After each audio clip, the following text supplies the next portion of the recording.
खाना अघिको 224 हेर्नुस् भात त छोकै छैन उहाँले यार भात छोकै छैन यो जतिको ठुलो विडम्बना लाइफमा केही पनि हुँदैन नेपाली जाति भनेको बच्चैदेखि हामीले भात खान सिकेका छौं यार र भात नखाएसम्म तपाईलाई रसभरी दिए पनि जे दिए पनि मन मान्दैन तै पनि डाक्टरले भनेर यो बिचाराले 2 वर्ष भइसके भात छोकै छैन तै पनि सुगर घट्या छैन नि त सुगर खोइ घटेको त यो गलत कन्सेप्ट हो बुझिराख्नुस् र यो कन्सेप्टबाट निस्किनुस् तपाई यहाँ आको कहिले हो भन्नुस् त हिजो दिनभरि कुद्नु भयो पालो मेरो कति बजे पाउनु भयो राति 4 बजे उहाँले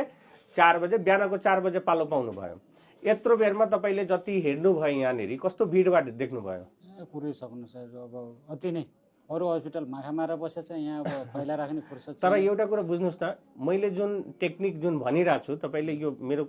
केबिनबाट निस्किदै गरेको बिरामीको कुरा पनि सुन्नु भयो होला मैले के भनेको छु भात खानुस् भनेको छु मैले तपाईलाई मैले हिजो यत्रो मैले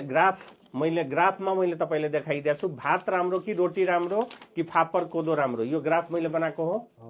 मैले के भने आजदेखि रोटी खान बन्द हो नि कोदो नखाने ढिडो नखाने आटो नखाने भनेको छु जुन कुरो तपाईले विगत 2 वर्षदेखि गर्दै आउनु भएको छ ओजन कति घट्यो रे ओजन मेरो 73 किलोमा अहिले 62 भनेपछि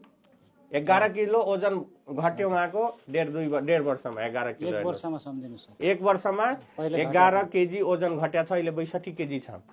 भात नखाएर के भयो त सुगर कन्ट्रोल भयो बढ्यो सर बढ्यो भात नखाएर सुगर कन्ट्रोल भएन पहिलो कुरो त उहाँको मनमा एउटा भनौं न डर पस्यो जिन्दगी अब साला यो जिन्दगीमा यो जिन्दगी यहाँबाट न जाउन्जेलसम्म चाहिँ भात नखान पाइने भयो भन्ने कुरो उहाँको यहाँनेरि भयो जुन कुराले मानसिक तनाव दिएको छ उहाँलाई बच्चैदेखि त भातै खाएर म हुर्केछु अब त भातै नखाने पाइने भयो यो कुरोले बहुत ठुलो मेन्टल ट्रमा दिन्छ हेर्नुस् है मेन्टल ट्रमा उहाँले त झन् मकै एकदम राम्रो जातको मकै किन्नु भएको छ रे हैन कहाँबाट गाउँबाट राम्रो जातको मकै किनेर ल्याउनु भएको छ अब मकैको आटो बनाउने रे हैन आटो